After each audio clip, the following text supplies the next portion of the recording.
भद्रं कर्णेभिः शृणुयाम देवाः भद्रं पश्येमाक्षभिर्यजत्राः स्थिरैरङ्गैस्तुष्टुवागुंसस्तनूभिः व्यशेम देवहितं यदायुः स्वस्ति न इन्द्रो वृद्धश्रवाः स्वस्ति नः पूषा विश्ववेदाः स्वस्ति नस्तार्क्ष्यो अरिष्टनेमिः स्वस्ति नो बृहस्पतिर्दधातु।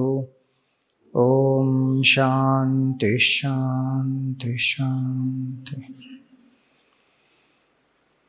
ओम सदाशिवसमारंभां शंकराचार्यमध्यमाम् अस्मदाचार्यपर्यन्तां वन्दे गुरुपरम्परां।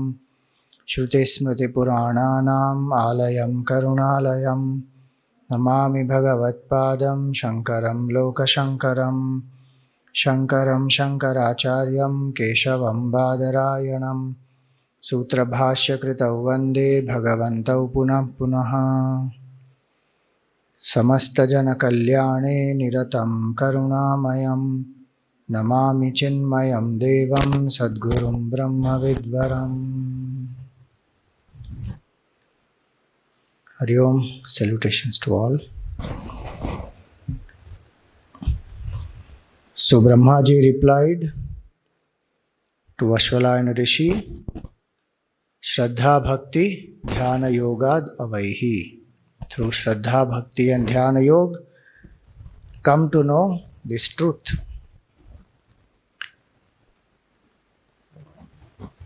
Now, Shraddha Bhakti and Dhyana Yoga, we saw the detailed meaning. In that Shraddha Bhakti, they are the preparations. Dhyana Yoga is the direct means which will give rise to the intuitive knowledge of the self. Now comes the elaboration of that. What is the means to realize is told, but what is not the means to attain immortality comes now. Na karmana na prajaya dhanena tyage naike amritatvamanshuhu parena nakam nihitam guhayam vibhrajade yadyatayo vishanti.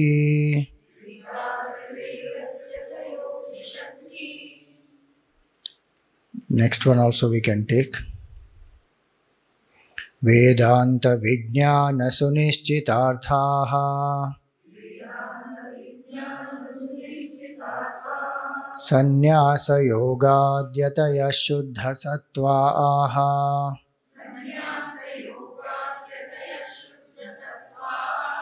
te brahma lokeshu para antakale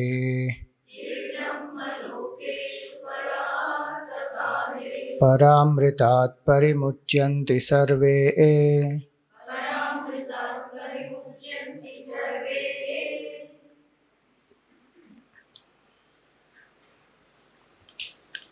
So the simple meaning is na karmana na prajaya na dhanena. You should add na there in terms of association. It is not that na is missing in the book, but you have to connect that. That neither by karma, nor by progeny, nor by wealth, one will attain what? Amritatva manashuhu. Amritatva one cannot attain.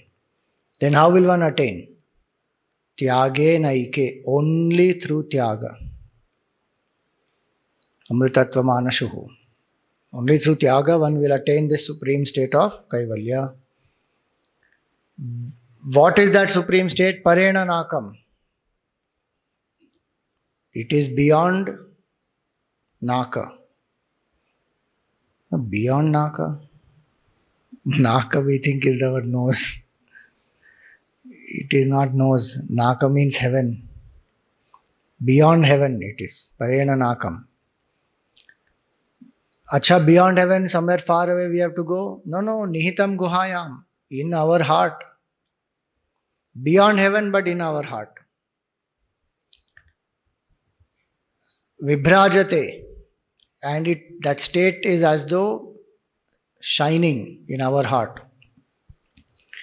Yad yatayo vishanti, and these great yatis, they enter that state. So this is the meaning of this mantra. Now let us see the deeper meaning. So these are the three means by which we want to become immortal. Karma, dhana and praja. These three also represent the Eshana Traya. Putra Eshana is Prajaya. Vitta Eshana is Dhanena.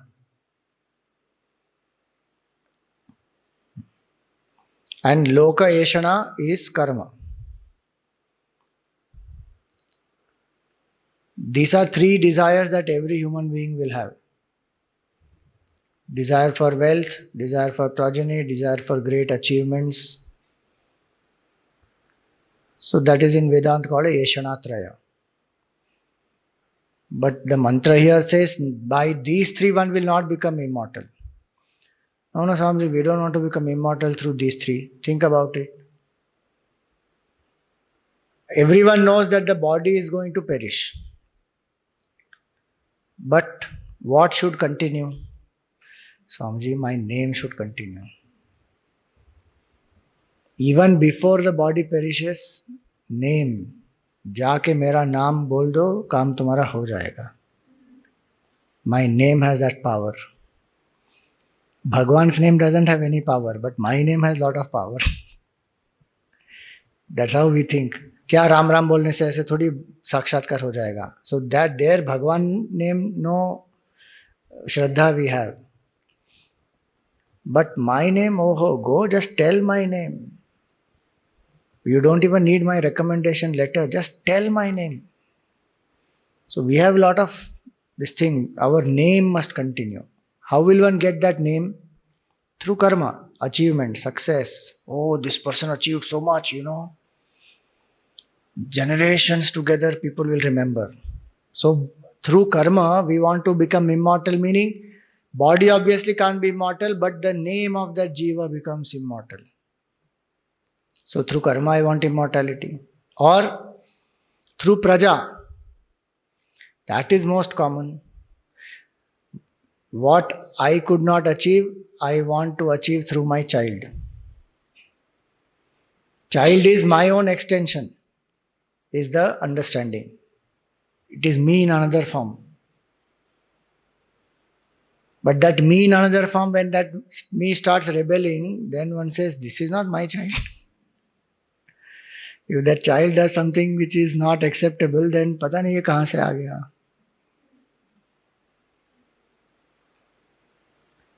How many parents want to fulfill their ambitions through that child? That child has his own karma, her own karma, they have come.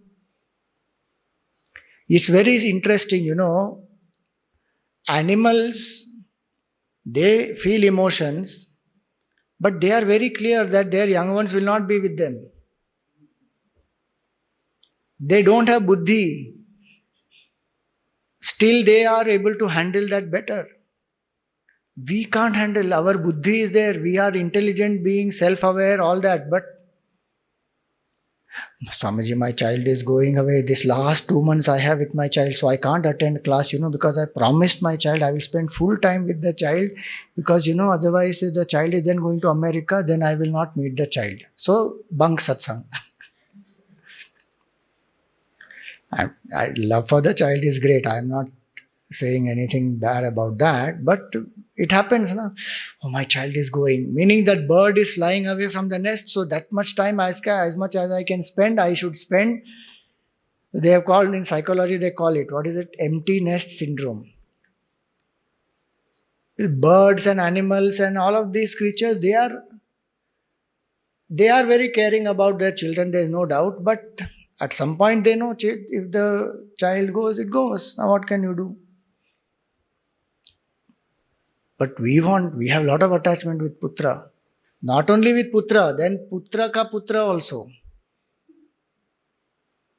What is it called in Hindi? Pautra is to we say in Gujarati. Pota. So the grandchild also. And then one wants to see the marriage of that grandchild before one dies. इसका शादी देख लूं स्वामी जी, बस तृप्ति हो जाएगी, बस फिर मैं आराम से मरूंगी. अरे साक्षात्कार करके मरो बाबा. That should be the idea कि भाई कब अगला जन्म मिलेगा पता नहीं, ह्यूमन लाइफ साक्षात्कार हो जाए फिर तृप्ति. नहीं, पोते की शादी है Swami ji. So through that we want to live. I may die, but my child will live, and through that, then that other child will live. So, immortality. Upanishad says, no, not possible. Not by karma, not by progeny. Do the duty towards all, no problem. But immortality can't be achieved. Na karmana, na prajaya, na dhanena. Any amount of wealth one can buy, but one cannot smuggle oneself into that state. Gurudev used to say, under table treatment does not work with Bhagavan. You can't buy moksha. You can have as much wealth as you want, but moksha you cannot buy. Last minute Bhagavan कुछ setting कर लो, अंदर अपना बीच में adjustment है, मोक्ष दे दो चलो. It will not happen. Na karmana, na prajaya, na dhanena. Now, why it is said like this? Because see, each of them, so karma, what is the limitation of karma? First of all, karma by itself is jada vastu. In Upadeshar, we understand that very clearly. Karturajnaya prapyate phalam, karma kim param, karma tad jadam. It is jada, it doesn't know anything. The result it will give also is very limited. To do that karma, I must have karta bhav. So if I am the karta, I have to be the bhokta. So then again I have to take a new body to experience the karma phala. How will immortality come? And every karma phala gives rise to the seed of the next karma. It is unending. So we want immortality through karma, but karma is the means of bondage. Exact opposite. So he says, no karmana. So that means, should I not do karma? That I can't sit without doing karma. But if I do karma, I am bound. Then what to do? Karma yoga is the only attitude. Do the duty, dedicate to Bhagavan. Existing vasana gets exhausted, new vasana not created. That's it. Then karma becomes a sadhana. It becomes a means. Chitta shodhakam mukti sadhakam. Ishwararpitam nechaya kritam chitta shodhakam mukti sadhakam. Then karma becomes a means. Otherwise, karma is a big obstacle. Gurudev was told by Tapon Maharaj, don't go down, you will get caught in the cycle of karma. Those who want the knowledge will come to you. You don't go down, you be here. Is it not his compassion that he came down? He got stuck in karma or not? Not that he got stuck like us, but he was doing or not 20 hours a day work, and he paid the price for it through his health also. 2 attacks he had, and his heart rate, ejection fraction went down so much, diabetes he had. But he created this massive organization. And his condition is very different because he is a Jivan Mukta. We can't live like that. So, na karmana. What we have to do our karma dedicated to Bhagavan. Na dhanena. No amount of wealth. See, through karma we run behind wealth. If karma cannot give mukti, how will wealth give mukti? Why? Karma is the cause. Wealth is the effect. If cause only cannot give mukti, how will effect give mukti?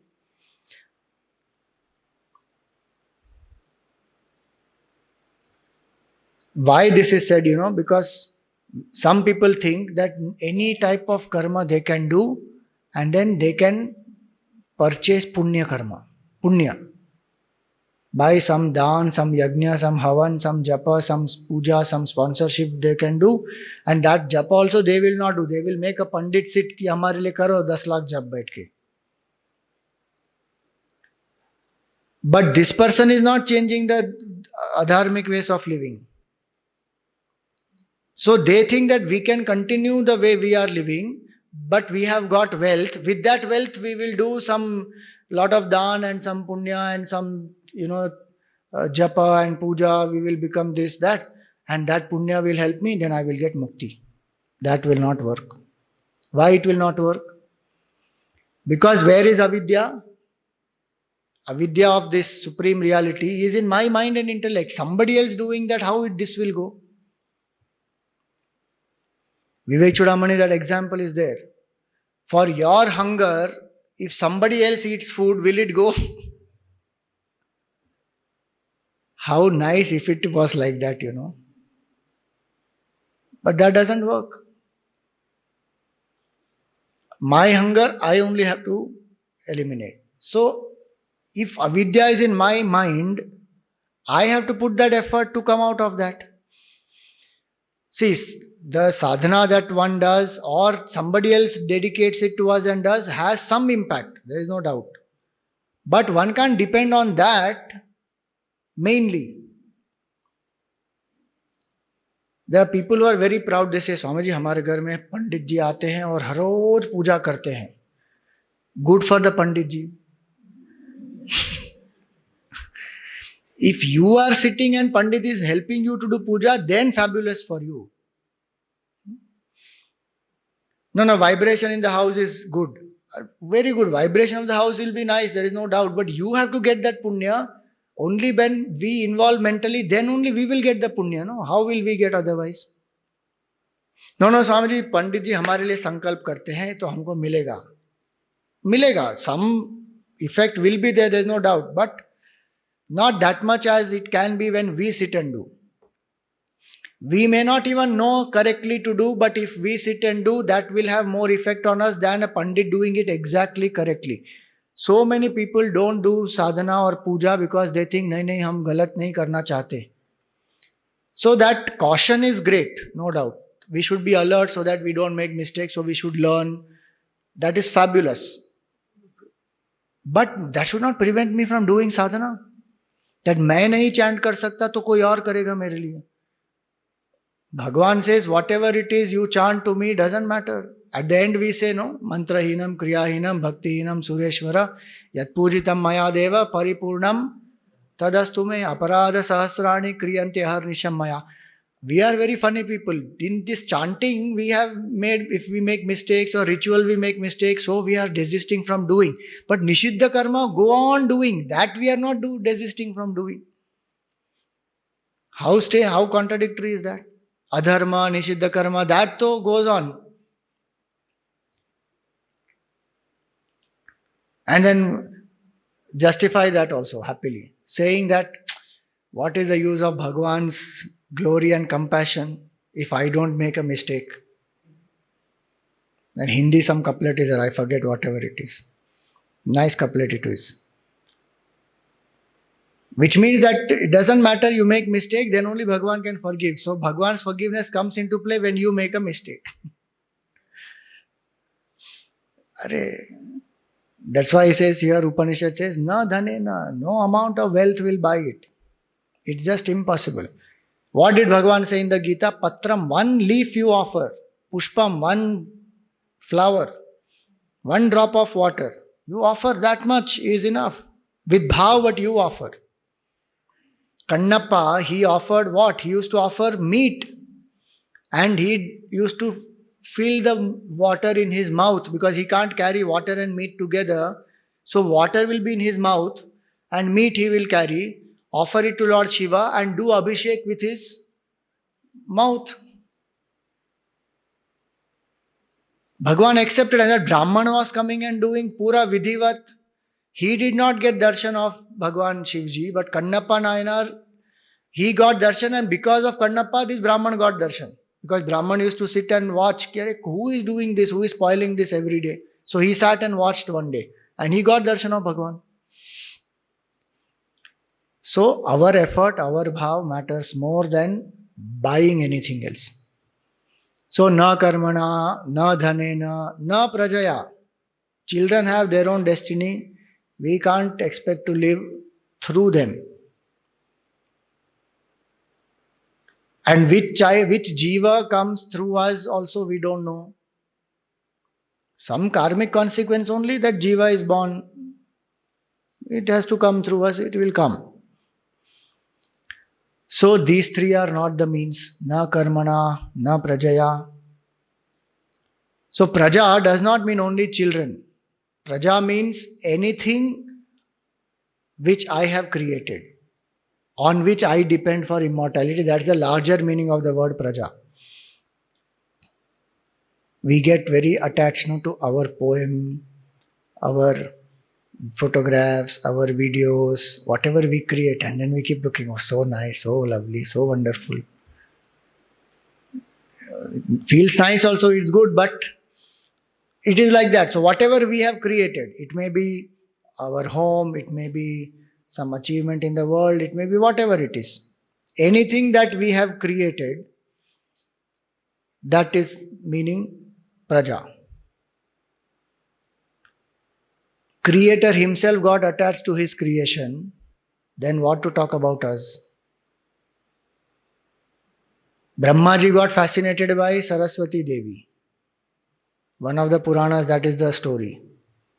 He wanted to marry Saraswati Devi. Saraswati Devi ran away. She said, what are you doing?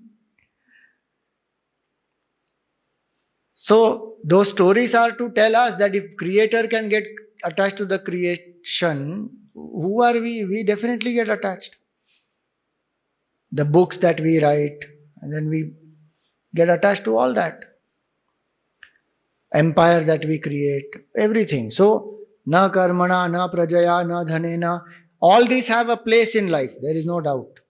We have to do karma, karma yoga attitude. We need some dhana for maintenance, even for service in the society or any charity making a difference. Dhana is required. Dhana dharmam tata sukham. So with dhana, dharma can be done, and then one experiences punya and happiness. So dhana also has a place. But for sakshatkar, if I say that dhana will work, that will not work. Na prajaya, na karmana, na dhanena. Children also are required. It is a duty of the grahasthi to carry forward the lineage of the family. So all have their place. This is not a rejection of any of those. But through them, if one feels that I will become immortal, that will not happen. Na amritatva manashuhu. So what is amritatva?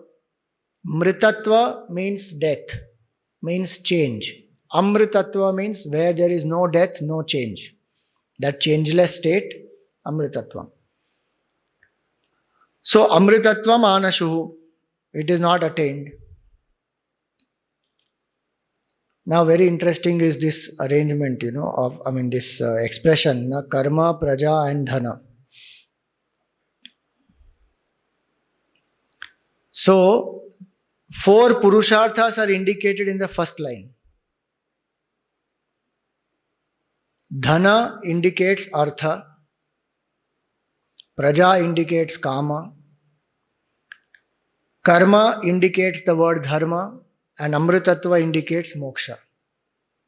So, artha, kama, dharma, moksha, all is indicated in the first line.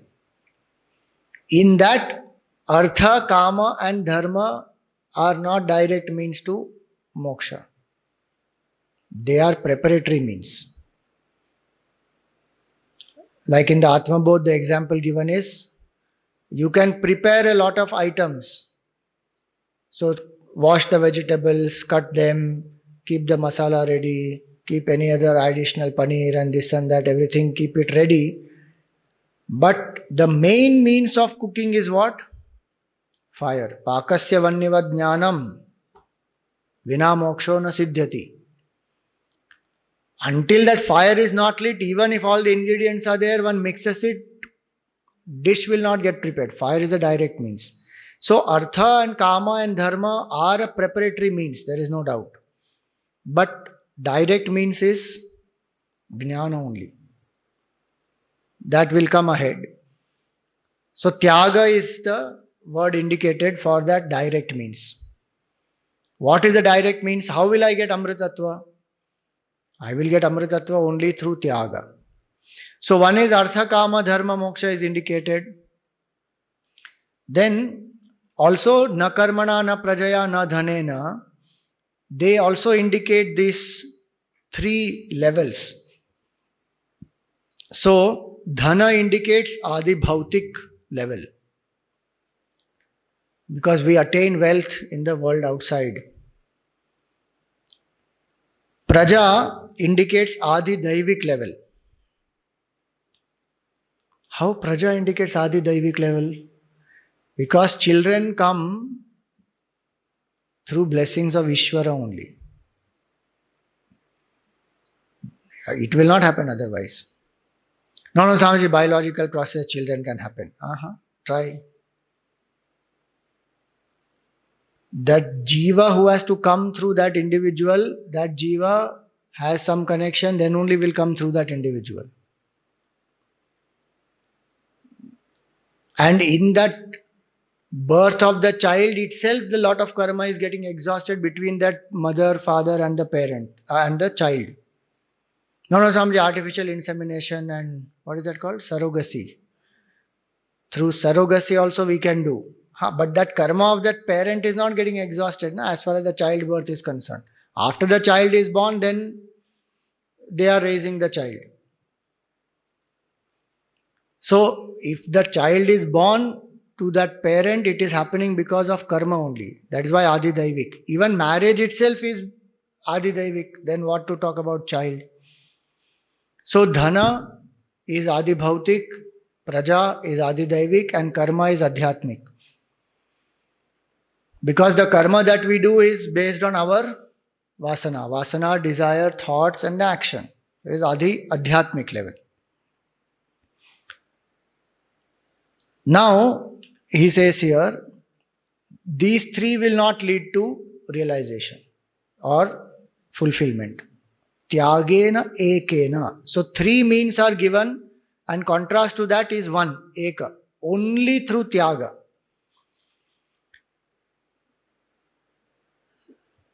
Tyaga means what? Letting go. There is no acquiring, there is only letting go. Tyaga.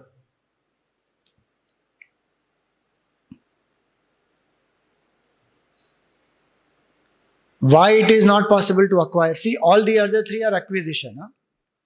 So karma, praja and dhana, they also indicate pravritti marga. And this tyaga indicates nivritti marga. Because all the three have to be acquired. Fame, glory, etc. is acquired by karma. Dhana is acquired by karma. Progeny is also acquired. All these are acquisition. They are called abhyudaya.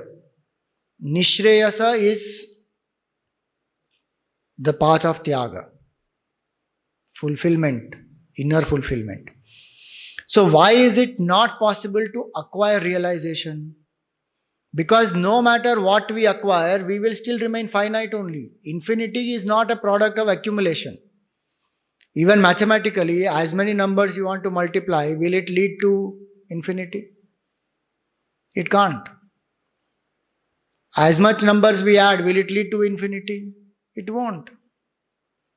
How much ever we accumulate, karma, praja, dhana, whatever we accumulate, nothing will lead to realization. Why? Because infinity is our true nature. Infinity cannot be acquired. It is right now there also. It is our nature even right now. That is why only tyaga is the means to realize. The waker has to realize I am the waker only by getting up from the dream. The dream has to be abandoned. The dream character has to wake up. Then only one will realize. Any amount of additions in the dream will not do anything. The waker is waker only. It will not produce the waker. That's why realization is not it is not acquiring. It is not getting. It is letting go of all the obstacles to realization. Realization is naturally there already. And that's why Tyaga is the only means. And Tyaga is required for a lot of things in life. Realization, so definitely Tyaga is required. Because sometimes we feel, oh Swamiji, this is very difficult, Tyaga and all, no, I can't do. Every day we are doing. Sometimes people do in the class also, Tyaga.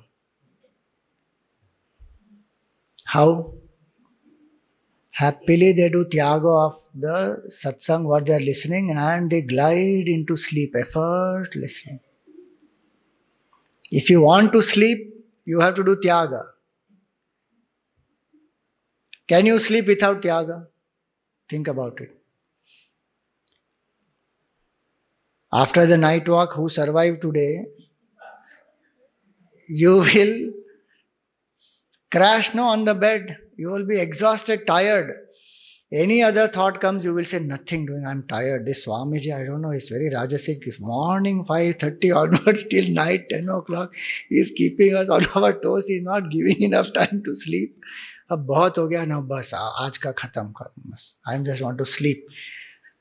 If your neighbor says, can you just get me some water? I am not getting, you get yourself. I'm going to sleep. Don't trouble me now. So without Tyaga, one can't even sleep. Every day, Bhagwan is so compassionate, I tell you, he gives us two experiences. Every day. One is what will happen at the time of death. One is how to do Tyaga. Our sleep is meant to give us that experience every day, to train us for Tyaga and for death. What will be our state after we die? Exactly what is our state in the dream. We are not aware of the body, but we still are there, no? That. Bhagwan is training every day. But still we are scared. Pata nahi kya hoga. Swamiji, Tyaga is very difficult. Arey, Tyaga only we are doing every night. In the Gita, what did Bhagwan say? Tyagat Shanti Anantaram. And Gurudev used to give a humorous example for Tyaga. He said, if now we will go out now on 28th, full day we will go out. Morning we leave from here. And we have to drive Pong Dam, Masru Temple. Suppose you don't find any loo anywhere till afternoon. Bladder is full now, I have to go. Then what will happen? The moment one finds a loo, Tyaga Shanti Anantaram. Because how much can you hold? You cannot hold. Actually, holding is very difficult. If I have to keep on holding this, what is easy, to hold this or to leave this? Leaving is very easy. But today our mind has got trained in a ulta way. For us, acquisition appears very easy and maintenance appears very easy, but Tyaga is appearing very difficult. No, Swamiji, don't tell me to do Tyaga. No, just 7 days, can you be without tea? I can do anything, but don't tell me to give up tea. Moksha I want, ego I can do Tyaga, but tea I cannot do Tyaga. So we find Tyaga very difficult. But Bhagwan is training every day. Do Tyaga. Vivekananda ji said, I am not remembering exact words, but what he said is, if I have to teach, if I have to what do you call? Means if I have to modify the education system, I will ensure that children learn anasakti and ekagrata, detachment and concentration. Because if the children learn these two things, they are set for life. And none of these two things are taught in our education. Detachment to 100% not taught. Concentration, they will keep telling focus, focus, focus. Techniques. So that detachment is that, indicative of Tyaga. Acquisition, we may learn, but we should learn more the art of letting go. So, Tyage naike amritatva manachu. See, even any great achievement cannot happen without Tyaga. How much people have to sacrifice? These Olympic medals they won, how many months and years of training and what all discipline, sacrifice they have to put themselves through, then only they will achieve. So what is not possible with Tyaga? Great achievements will happen through Tyaga. Sleep will come only through Tyaga. Physical health will happen well only through Tyaga. You get up in the morning, Malatyag doesn't happen, then big problem. So everything we need Tyaga. And we are trained also in that in some ways, but we just not consciously aware of that. Now in this context, what is Tyaga? So, see, the highest level of Tyaga is Tyaga of the Ahankar. But that is not easy to do. So we have to build ourselves up. So first thing to do Tyaga is what? Give up alasya, nidra and pramad. That I have to work on first. To drop or to let go of laziness, indulgence. Indulgence meaning what is enjoyable in normal thing is no problem. But one crosses the limits and exceeds, overdoes it. So moderation one has to come to. So let go of extremities. Let go of laziness. Let go of carelessness. Oh, chalta hai, mein kya farak padta hai. That attitude. And procrastination. And the procrastination is terrible. Mind which has the tendency to procrastinates moksha also. There are some people who will go on procrastinating everything. Not now. Some WhatsApp messages come, no, I don't feel like messaging now, I'll message later. Somebody is calling, I don't feel like taking a call. Why don't you do some work? No, I feel very tired, I will do later. They go on procrastinating everything. So that is the tamoguna aspect. So we have to do the Tyaga from there. If I have laziness, lethargy, carelessness, procrastination, overindulgence, if these qualities are there in the mind, then to achieve this state is not possible at all.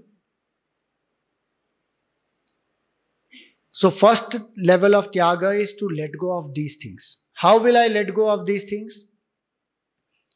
By ensuring that I have an inspiring goal and I feel for that goal. It may be worldly goal, it may be spiritual goal, whatever it is. Tamoguna can be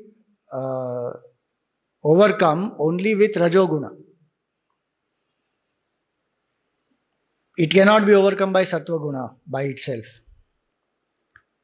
I may know all the harmful effects of laziness, procrastination. Knowledge may be there, but I will still procrastinate. So only Sattva Guna will not work there. Some Rajoguna is required.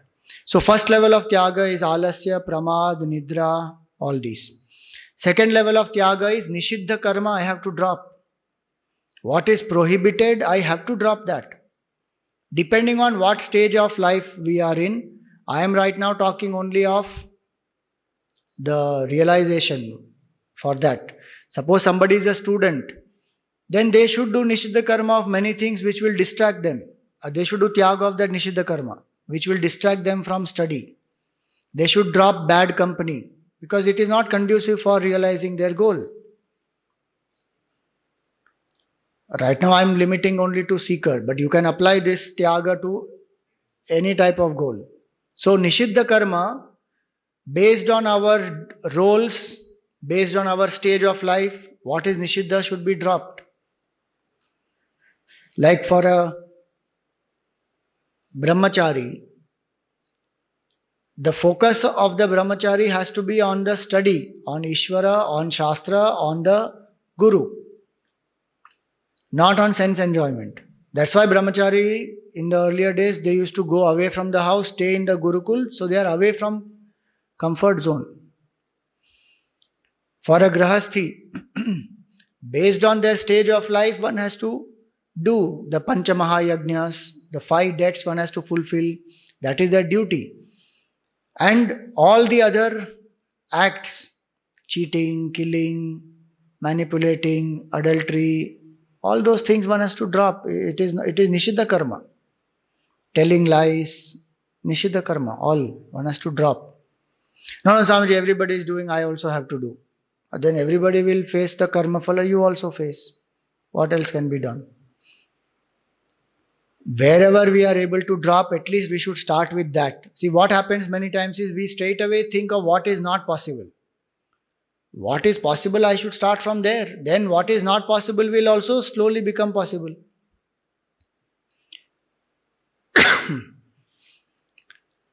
So Nishiddha karma has to be dropped. First level is Tyaga of Alasya, Pramad, Nidra, all that. Second level, Tyaga of Nishiddha karma.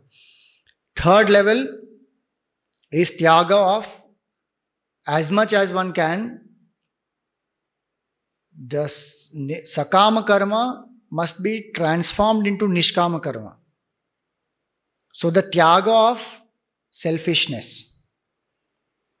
Whatever I do, I should dedicate it to Bhagavan, do it with the attitude of selflessness. What did I give? That must be my attitude, not how much I got. Then that Sakama will become Nishkama. So Tyaga, because karma we cannot stop. Only way we can do is change the attitude, so transform to Sakama, to Nishkam. Then in whatever I am doing, which is my duty, which is Vihita karma, in that I should start dropping the Karta bhav. Earlier we are dropping Nishiddha karma to come to our duty, which is our Niyata karma, obligatory duty. Focus on obligatory duty, let go of the prohibited karma. Transform the Sakama karma into Nishkama karma. Now, what is left is the obligatory duty. Niyata karma is left. That Niyata karma, I should let go of the doership. 4 types of karma: Nishiddha, Kamya, Naimittik and Nitya. So Nishiddha has to be abandoned, Kamya has to be transformed into Sakama, Nitya and Naimittik, and even Kamya at one point, drop the doership in that. Kartritva bhav has to go. I am not the Karta, Bhagavan is the Karta. So if I have done the Sakama to Nishkam by dedication, then Karta bhav will go. Then lastly comes Avidya Tyaga, the renunciation of ignorance. Renunciation meaning letting go of ignorance. Because such a mind which does the Tyaga of Karta bhav, the mind is very light. That mind can contemplate steadily, and through steady contemplation one will burn away the ignorance that I am this Jiva. That is the only method to realize the truth. Tyage naike amritatva mana shuhu.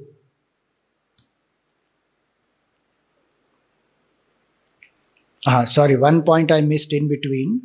After the Karta bhav we spoke about is the Tyaga of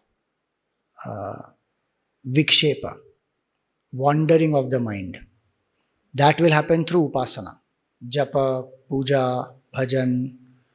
What we spoke in the morning, what are the 3 steps for Bhakti? 3 steps to develop Bhakti.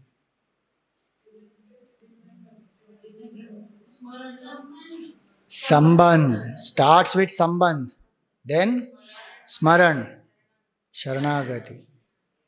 That is the foundation for Upasana, is that. So when we do Upasana, then this wandering of the mind we can let go. Finally comes through steady contemplation, Avidya Nivritti. So this is the only method. Tyage naike amritatva mana shuhu. What is that state of amritatva? See, amritatva, many people think it is nectar. So when one does rituals here, then one gets punya, then one goes to heaven, and there one will get amrit to drink, and then life will be immortal. The devatas drink amrit, Samudra Manthan, from there this amrit was, it came out. So in the earlier days, people used to think that and also do rituals to experience that, and Shastra has that method, and that means are given there. If somebody wants to experience it, that is there. It is not that Amrit does not exist, or Devalok does not exist, Swargalok does not exist. It is there. Even now, if one wants, one can experience that. But one should have that much punya to go there, that's all. But Vedanta is not talking about that Amrit. To clarify that, it is said here, Parena Nakam.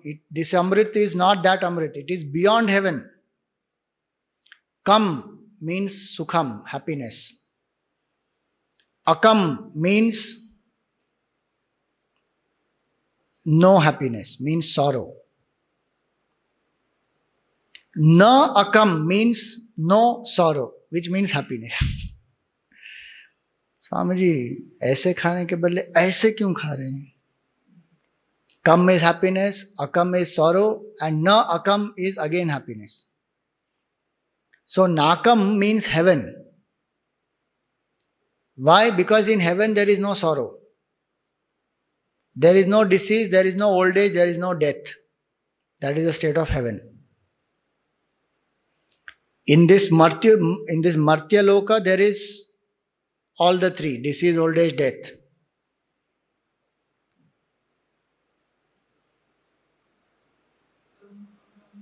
Kam means Sukham, happiness. That's why Kapi means one who drinks happiness. Kam Sukham Pibati iti Kapihi. Kapi means monkey. Hanumanji is called Kapi. One who constantly drinks happiness, who revels in happiness. So Kam is Sukham. Akam means no Sukha, means sorrow. And Na Akam becomes Nakam. So Na Akam means no sorrow. The state of absence of sorrow is the heaven. So no old age, no disease, no death. These are causes of sorrow in this world. They are not there. Plus one drinks that Amrit, so one has relative long life. It is not that a person is eternally going to live. Their lifespan is much more than the normal lifespan that we jivas have. So that is relative immortality of the heaven. Here it is said, Parena Nakam. It is beyond this heaven. Where is it? Nihitam Guhayam. It is in one's own heart. So what is this heart now? Guha. So also they say Hridaya Guha, cave of the intellect or the cave of the heart. So Gurudev used to say that when you enter into a cave, above darkness, left side darkness, right side darkness, below darkness, it is enveloped. Darkness is fully there in that cave, everywhere. So the cave of heart is like that, where as though there is a darkness of ignorance. But in that cave of the heart only the self is shining. Vibhrajate. Nihitam guhayam vibhrajate. It is shining. So one meaning of cave is that which is enclosed, where there is darkness, where you can't see clearly. The other meaning of the cave here is one has to turn within. The heart cave, no, it is Hridaya Guha, it is. It is not an external cave. It is the internal cave, heart cave. Today our mind is extrovert, seeking happiness outside. What Vedanta is saying, if you do all these things which are given in the first line, then the mind will turn introvert. And heart is the symbol of the core of our personality. It is not physical heart we are talking about. When we say I, where do we touch? Heart, no? Does anybody say, I am very happy, Swamiji? I am very happy, I am very happy. Nobody touches any of this. When we say I, what does one say? Heart only. So that I, where is the source of that I? That is the heart. Physically, there is one heart which is throbbing, there is no doubt. But the Buddhi Gufa, that is where aham, it is throbbing, it is shining as though. Even when we are asleep in deep sleep, Buddhi is not, functioning actively, mind is dormant, pranas, body, none of this we are aware, but that aham spurana goes on. Ramana Maharshi said, Hridaya Guhara Madhye Kevalam Brahma Matram Aham Ahamiti Sakshad Atma Rupena Bhati. In the cave of the heart, there is Brahman alone. But Swamiji, my heart I have given to my beloved, nothing doing. You may give your heart to anybody, but Brahman occupies the heart fully. No place for anybody else inside that.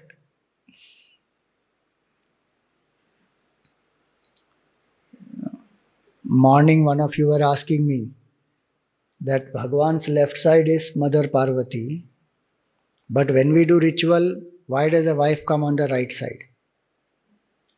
From what I understand, you can ask some other people also, ritualist and all that. From what I understand is, our heart is on the left side. The physical heart is on the left side. So when the husband and wife, they are married, so the husband's left half, meaning his heart is given to the wife. That's why even Bhagwan has on his warm left side, Mother Parvati. But when we are doing ritual, our heart should be given to whom? To Bhagwan only, not to the wife. So wife will come on this side. So that is one reason which I understand. So this, in our heart, there is only Brahman. There is no one else. We think that my heart is given to this, my son and my spouse and this and that. That is some emotional attachment and it comes and it goes. But this aham, aham, aham, that is the core of our personality which is beyond the mind. Our love and emotions, etc. at mental level. This spiritual heart that we are speaking about, where this vibhrajate is said, that is beyond the mind. Vibhrajate. And the yatis enter that. Yad yatayo vishanti.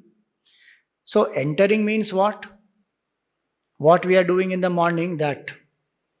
Turn the attention from outside and focus on the self within. That. Because right now we are all extroverted. So to turn within and to continuously contemplate I am that Brahman and to let go of this, that is called entering that. It's not physically entering, there is no place to enter. Brahman is everywhere. But it is realized only in the heart. Though Brahman is all pervasive, we can realize it only in our heart. As what? As the self. Aham, aham, aham. No descriptions to be added to that. That is called vibhrajate. It is shining. So parena nakam nihitam guhayam vibhrajate. Vibhrajate also means it is self-effulgent. Everything else needs a source of illumination. And it is finite. So when we do this arati, what do we chant? Na tatra suryo bhati, na chandra tarakam. Right? These are sources of illumination. Surya, Chandra, the stars, then the lightning, Vidyut. Each of them will function only because of the grace of Bhagwan. Tameva bhantam. A lot of people chant Tvameva bhantam. It is Tam eva bhantam. So everything else needs the grace of Bhagwan to function, but Bhagwan is self-effulgent. Same way when we apply this to the self. This body, mind, intellect, they don't have their own light. They can't see themselves, can't feel, can't think themselves. Consciousness enlivens it, then they can perceive, feel and think. What makes that consciousness function? Does another consciousness enliven it? It is self-effulgent. Swayam Jyotihi, Chaitanya Swarup. It does not need anything else. So when people ask, Swamiji, how will I know I am realized? How will I know I am realized? How does sun know that its nature is to shine? It is the nature of the sun. We don't need any other means to know we are realized in Chaitanya Swarupatma. We are Chaitanya Swarupatma already. There is no other means required. How does a waker know that he is woken up? Oh Swamiji, that neighbor tells, one shot that fellow gives, that time only I realize, oh now I have woken up. Or I ask them, pinch me, is this real? That limitation of example. The waker knows when the moment the dreamer has woken up, one knows I am the waker. Nothing else is required after that. So Vibhrajate means that self-effulgent consciousness. No other consciousness is required to illuminate. How will I know I am realized? When you are realized, this question will not arise. Simplest. Till that question is there, that means I am not realized. As simple as that. Vibhrajate yad yatayo vishanti. This yatis enter that. Now, the next mantra is the description of the yati actually. Who is this yati? Literally, yati means one who is putting effort. Yatnam karoti iti yatihi. And this effort that is being put by this person is the highest effort. But it may seem that this person is doing nothing, just sitting quietly. But greatest effort is happening to let go of the ego and realize that self. That person who lives in self-control and who is putting self-effort is called as a yati. I cannot put self-effort if I don't live in self-control. If I eat anything, talk anything, drink anything, I don't have self-control, then self-effort cannot happen. So yati means that. And so this description of the yati is given more elaborately in this next mantra. So who is this yati? Vedanta Vijnana Sunishchitarthaha. First point. Vedanta means the end of the Veda, the essence of the Vedic knowledge. Vedanta. Vijnana means clear understanding of the deeper imports of this Vedanta. Sunishchitarthaha. And they have reflected and arrived at the essence of the Vedantic knowledge, the essence of the entire Vedic knowledge. That is the first quality of the yati given here. So what is the essence of Vedanta? The Mahavakya is the essence of Vedanta. The statement which reveals the identity of Jiva and Brahma is the Mahavakya. That is the essence of Vedanta. One who has understood that not only intellectually, but one who has the bhavana to experience that, that is a yati. It's not an informative knowledge to one may have, but that need not give conviction, and that conviction does not then translate into the intensity of seeking. The purpose of all intellectual study is to give us conviction that yes, there is Brahman and I am that Brahman. That's the job of the manan that we do. So Vedanta Vijnana Sunishchitarthaha, first line actually indicates the first two steps of Jnana Sadhana.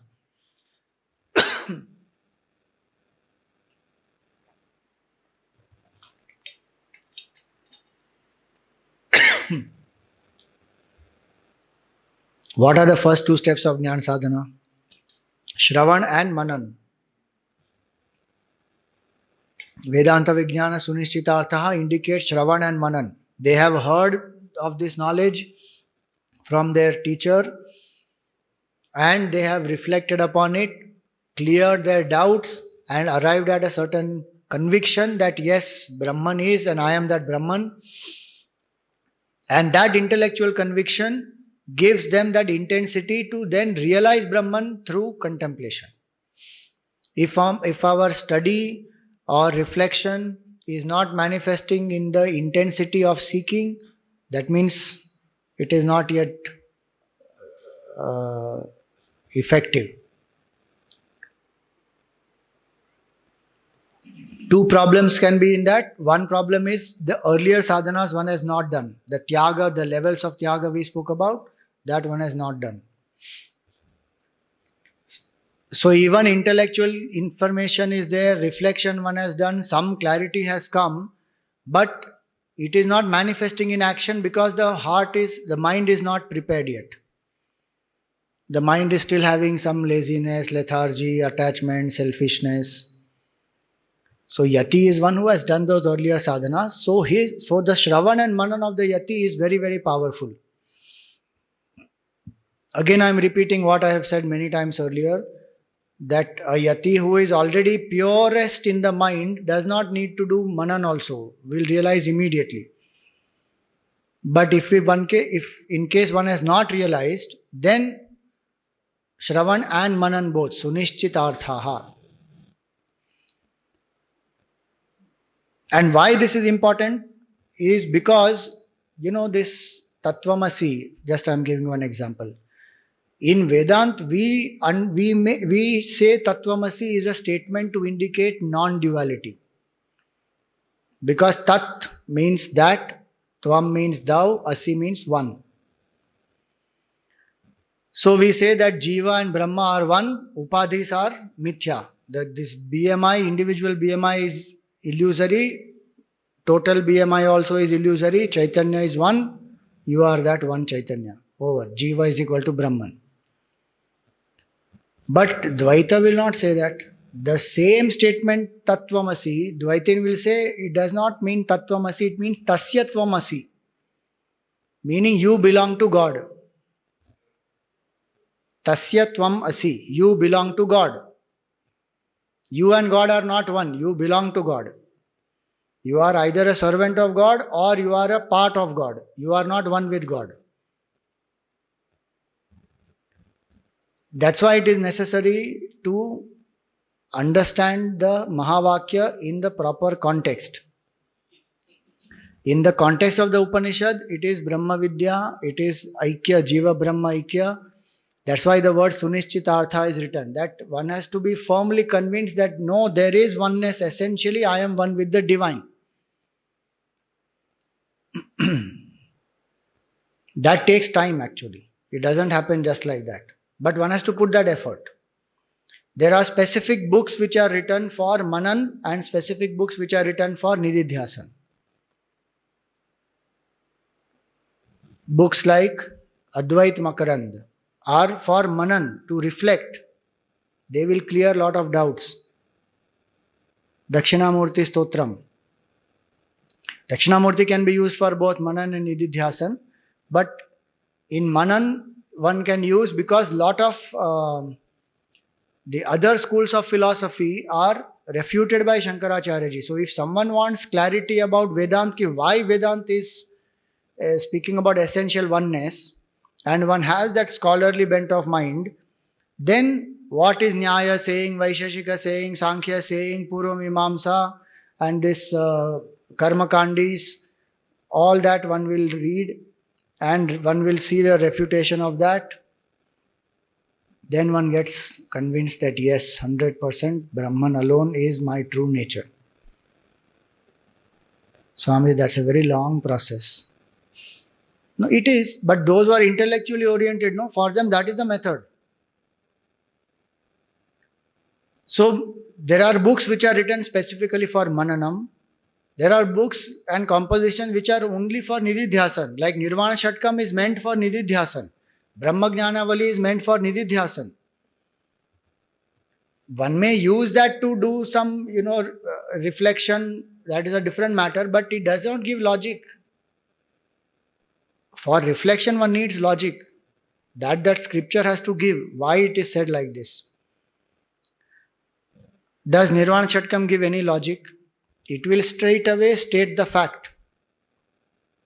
What does it say? Mano buddhi hankara chittani naham nacha shrotra jivve nacha ghrana netre nacha vyoma bhumir na tejo na vayu chidananda rupa shivoham shivoham. It's statement of fact, straight. 3 lines of rejection, 1 line of assertion. Over. There is no logic. Oh, why am I not mano buddhi hankara and chitta? Why? So I can use that grantha for my reflection. If I have studied other texts, then I have to use that knowledge. But ideally that book is not meant for reflection. It is meant for Nididhyasan. So these yatis, they have studied depending on whatever their temperament is. And they have determined. See, as I said, one is the intellectual path where we go through various schools of philosophy, negate all, establish the glory of Advaita. That is one method. Other method is what was said earlier, no, Shraddha. My guru said, I am Brahman, full stop. I don't need to think more on that now. If that absolute Shraddha is there, then one doesn't need. Then Sunishchitartha has happened not based on Shastra, but it has happened based on Guru's Vakya. Guru said, you are Brahman, so I am Brahman. Over. No two thoughts about it. So, Shravan and Manan. First line indicates that. Then,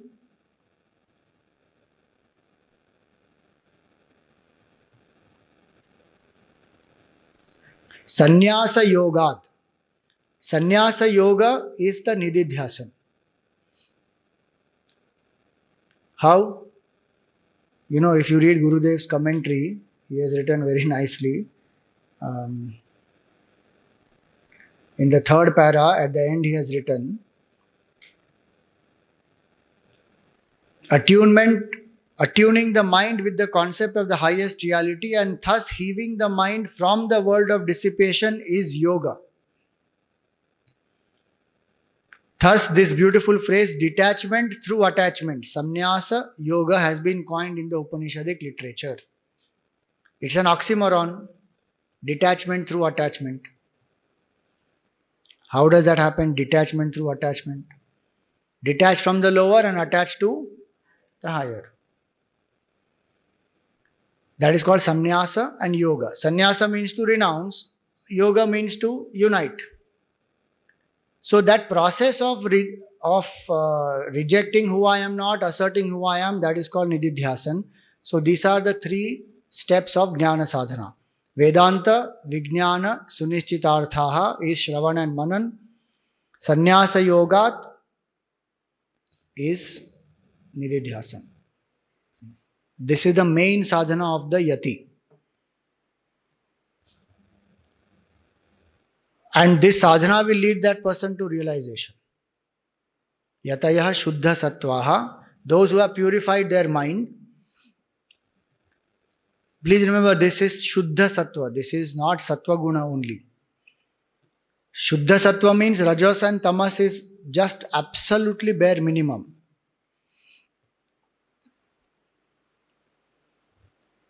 That mind only can contemplate steadily. If Rajoguna and Tamoguna is there, that Rajoguna will make the mind wander, Tamoguna will make the mind sleep. So contemplation won't be steady. This person has done already those earlier sadhanas, so Shuddha Sattvaha, then they are able to do this Jnana Sadhana. What will happen to these people who are doing this steady contemplation, this listening, reflection, contemplation? Te Brahmalokeshu Paranta Kale. At the end, Paranta Kale. Now this Anta does not mean death of the body in this context first. The primary meaning of Anta here is death of ego. So through steady contemplation, when this BMI attachment goes, I drop this ego, the end of the ego in the state of contemplation is Paranta Kale. Paranta Kale, if the ego ends, then what is their experience? Brahma Lokeshu. Oh, they will go to Brahma Lok. See, the word Loka, Gurudev is to say, Loka means a field of experience. It is not necessarily only a geographical place. So if a conference of scientists is there, then that is the world of scientists, where all their minds have met. So Loka means that common field of experience where all of these people are coming together and exchanging scientific knowledge. Same way, Brahma Loka is the experience of the mind that I am Brahman. So through steady contemplation, when the ego is dropped, then a person realizes Brahman. Brahma Lokeshu Paranta Kale. And Paramritat Parimuchyanti Sarve. And what do they gain? The highest immortality. Paramritat. Meaning beyond that immortality of the Devatas. The supreme realization they get and they revel in that. Parimuchyanti.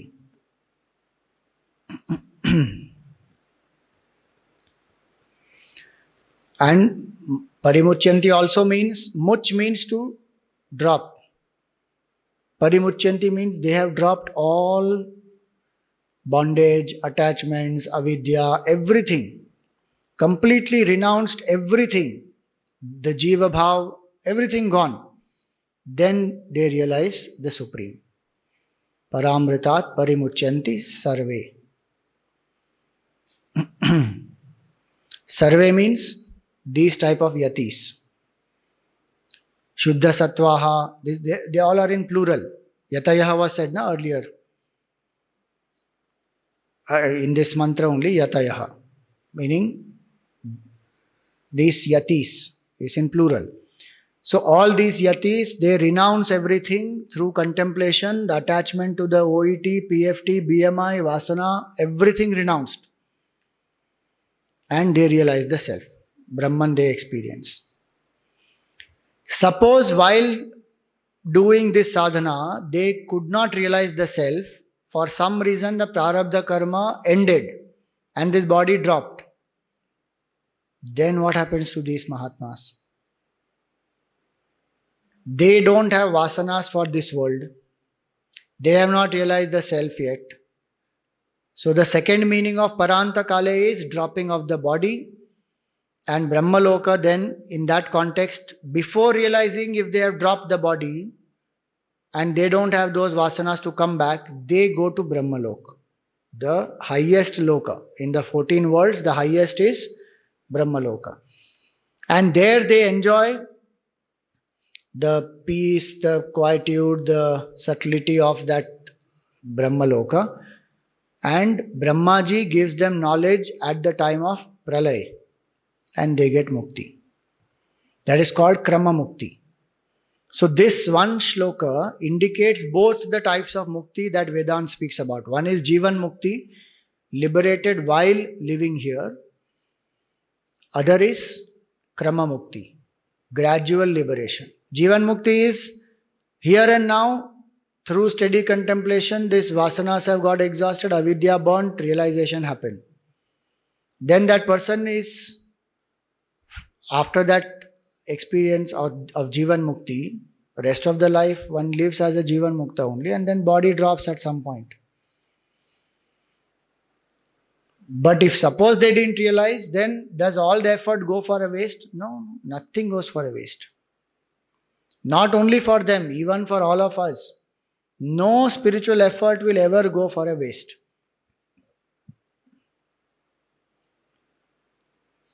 And other point is, we should not waste time as a human being. Because when the next human birth comes, we don't know. So if we feel that, oh, I have nothing more left to experience, I have seen everything in the world, then ask, did I experience the truth? Obviously, if the truth is not experienced, then I have to put all the efforts, because that desireless mind is the means to realize. Then turn within. Now don't wait that now everything I have seen, now I am waiting for death to come. Hello. If you have seen everything, you will have enough vairagya. Now what to do? Turn to that. And before this body drops, realize the truth. Go beyond the cycle of birth and death. Don't wait. Here next janma I will do sadhana. When that next janma will come, when human life and which satsang, which is the guru, who knows? When already one human birth is there, one should realize. You know, Muchkund Raja. Muchkund Raja, you know, in Bhagavatam the story comes. That Muchkund Raja,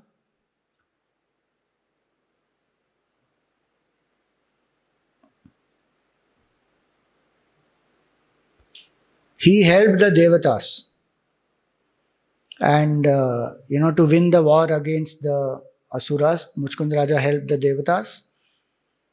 And the Devatas were very pleased with him. So the Devatas asked him, what do you want? He said, I want liberation. Means I want Brahma Gyan, you give me Brahma Gyan. Devata said that is beyond our pay grade, we can't give. We ourselves are deluded jiva, how we will give?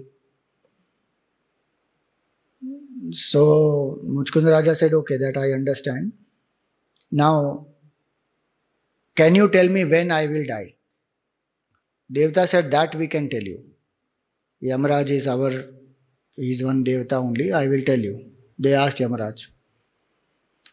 He said 1 hour. You have 1 hour.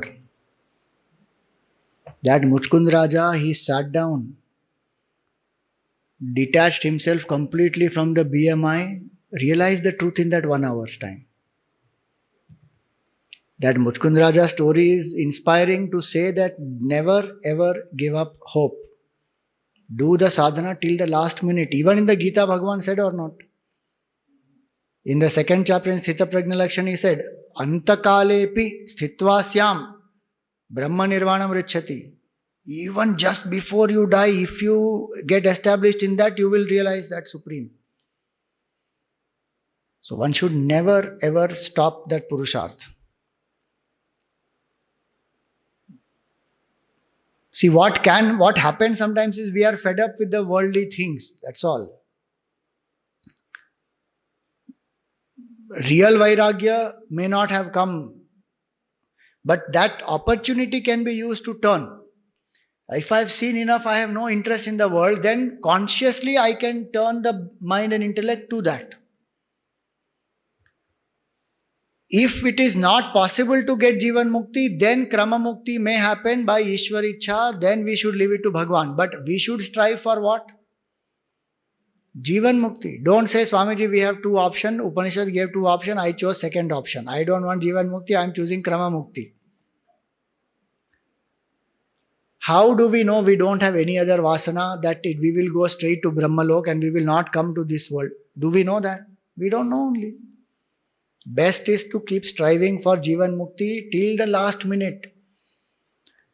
No, Swamiji, Sanskrit and all, I can't remember. Don't give stupid excuses. You don't need to know Sanskrit to realize Brahman. The one Mahavakya is enough. Aham Brahmasmi Tattvamasi, and understand Vedanta Vijnana Sunishchitartha. That's all it is. Sannyasa Yoga Dyataya Shuddha Sattva. Now, this is a beautiful mantra that we saw. And why is this chanted when Purna Kumbha is done? You now see, the entire path of spiritual evolution is given in this. And who is this Yati?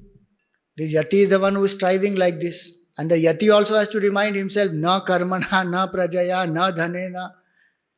And especially Yatis like us, we have to continuously tell ourselves, because we are stuck in karma, praja and dhana only. Or Swamiji, you are also stuck? Only scale is different, that's all. Karma we are doing. You are seeing me whole day slogging like anything. Karma we are doing. Dhana, fundraising, we keep on chasing you. Ye project hai, wo hai, ye hai. And praja. Gurudev used to say, I don't have one child, I have hundreds of children, all children in the world. They are my children. So what to do now? That compassion is there for the, put the samskar in the children. So if a grahasti has one, the sannyasi has many. So when Purna Kumbha is chanted, it is to remind us also that, hello, don't get stuck in karma, praja and dhana. Only tyaga. Tyaga alone will take us there. So it is a reminder to the sannyasi also. And it is the whole path, spiritual knowledge. And one remembers continuously. The one who has already experienced Purnata, that person to anyway doesn't need. Then for that person it becomes a stuti. Like if we do Purna Kumbha for Gurudev, Gurudev does not need any of this. Then it is the stuti that here is such a great yati, may I have the blessing of that yati. So for masters like him, it becomes a stuti. For seekers like us, it is sadhana, to keep telling ourselves. And for those who are holding it as the grahasthi, at some point they will have to let go of this attachment to dhana, karma, praja and take up either external renunciation if possible and if required. Otherwise, definitely internal renunciation. So that is where we will stop. Om Purnamada Purnamidam Purnat Purnamudachyate Purnasya Purnamadaya Purnameva Vashishyate. Om Shanti Shanti Shanti. Harihi Om Shri Gurubhyo Namaha. Harihi Om.